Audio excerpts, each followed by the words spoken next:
Yung mga bro, hold on tight dahil may mga pasabog tayo dito mula sa linya ng depensa. Ang Department of National Defense, DND, ay papalapit na sa pagpapatapos ng deal sa Sweden para sa pagbili ng hindi bababa sa 12 multi-role fighters, na may presyong nakakabingi na 61 billion pesos. Ngayon, eto ang tunay na palo, habang hindi binanggit ni DND spokesman Arsenio Andolong ang eksaktong modelo, ang balita ay ang Sweden ay nag-aalok ng JAS 39C, D Gripen bilang primaryadong kandidato para sa Philippine Air Force. Pero teka muna, may dagdag kilati pa sa kwento dahil ang TV5 ay naglabas ng isa pang impormasyon. Ayon sa kanilang ulat, ang DND ay nagpapakitang gila sa kanilang financial muscles na may wapong 400 billion pesos na alokado para sa 49 na bagong multi-role fighters sa susunod na dekada, bilang bahagi ng Re-Horizon 3 phase ng revised AFP modernization program.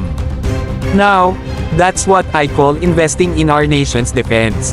Pero wait, let's set the record straight dito.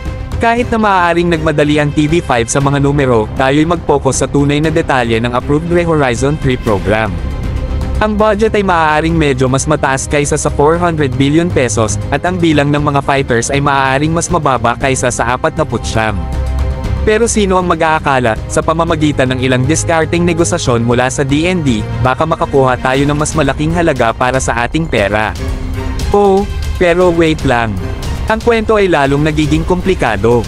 Ang 400 billion pesos ay hindi lang para sa mga fighters, mga bro. Pinag-uusapan din natin dito ang mga bala at konstruksyon ng mga support facilities.